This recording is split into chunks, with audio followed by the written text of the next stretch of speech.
माता दी मित्रों, कैसे हैं आप। चैत्र नवरात्रि यानी कि नव दुर्गा में 9 दिनों में 9 दुर्गा रूपों की पूजा की जाती है। माता दुर्गा के 9 स्वरूपों में सबसे पहले माता देवी शैलपुत्री की पूजा की जाती है। नवरात्रि के पहले दिन देवी शैलपुत्री का पूजन किया जाता है। माँ दुर्गा को सर्वप्रथम शैलपुत्री के रूप में पूजा जाता है। इसके बाद उनकी पौराणिक कथा या कहानी पढ़ी जाती है या फिर सुनी जाती है। चलिए आइए हम भी सुन लेते हैं माता शैलपुत्री की पावन कथा। माता सती ने दक्ष के यज्ञ में कूदकर अग्निदाह कर दिया था। शिवजी ने दुख और क्रोध में दक्ष का सिर काट दिया था। सती की जली देह को देखकर शिवजी भटक रहे थे। श्री विष्णु जी ने अपने चक्र से सती की देह के कई टुकड़े कर दिए। शिवजी का देह के प्रति मोह भंग हुआ और वे तपस्या में लीन हो गए। जहाँ सती के अंग गिरे वहाँ शक्तिपीठ बन गए। माता सती ही बनी अगले जन्म में शैलपुत्री।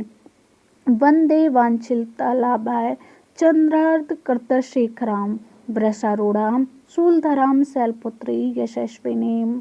शैलपुत्री माता का स्वरूप। शैलपुत्री माँ का वाहन तो वृषभ है, इसलिए यह देवी वृषारूढ़ा के नाम से भी जानी जाती हैं। इन देवी ने दाएं हाथ में त्रिशूल धारण कर रखा है और बाएं हाथ में कमल सुशोभित है। तो माता शैलपुत्री की कथा कुछ इस प्रकार है। माता सती ने हिमालय के वहाँ पुत्री के रूप में जन्म लेने के कारण उनका नामकरण हुआ था शैलपुत्री। एक बार जब प्रजापति ने यज्ञ किया तो इसमें सारे देवताओं को निमंत्रित किया, भगवान शंकर को नहीं। सती यज्ञ में जाने के लिए विकल हो उठी। शंकर जी ने उन्हें कहा कि सारे देवी देवताओं को निमंत्रित किया गया है, उन्हें नहीं, ऐसे में वहां जाना उचित नहीं है। सती का प्रबल आग्रह देखकर शंकर जी ने उन्हें यज्ञ में जाने की अनुमति दे दी। सती जब अपने मायके पहुंची तो सिर्फ माँ ने ही उन्हें स्नेह दिया। बहनों की बातों में व्यंग और उपहास के भाव थे। भगवान शंकर के प्रति भी तिरस्कार का भाव था।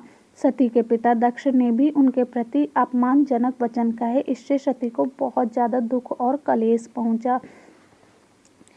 इस दारुण दुख से व्यथित हो भगवान शंकर के गण वीरभद्र ने उनका विध्वंस कर दिया। भगवान शंकर ने यज्ञ स्थल पर पहुंचकर राजा दक्ष का सिर काट दिया। माता सती की लाश को शंकर जी के कंधे पर लेकर दुख में इधर उधर भ्रमण कर रहे थे। श्री हरि विष्णु जी ने उनका सहा नहीं गया तो उन्होंने सती के शरीर के अपने चक्र से कई टुकड़े कर दिए। सती की देह के अंग जहाँ जहाँ पर गिरे वहाँ पर कालांतर में शक्तिपीठ निर्मित हो गए।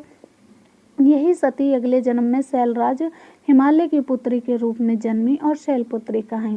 पार्वती और हेमवती भी इसी देवी के अन्य नाम हैं। शैलपुत्री के कठिन तप करके ही भगवान शिव जी को प्राप्त किया था। शैलपुत्री शिव जी की अर्धांगिनी बनी थी। यही है माँ शैलपुत्री की कथा। जय माता दी।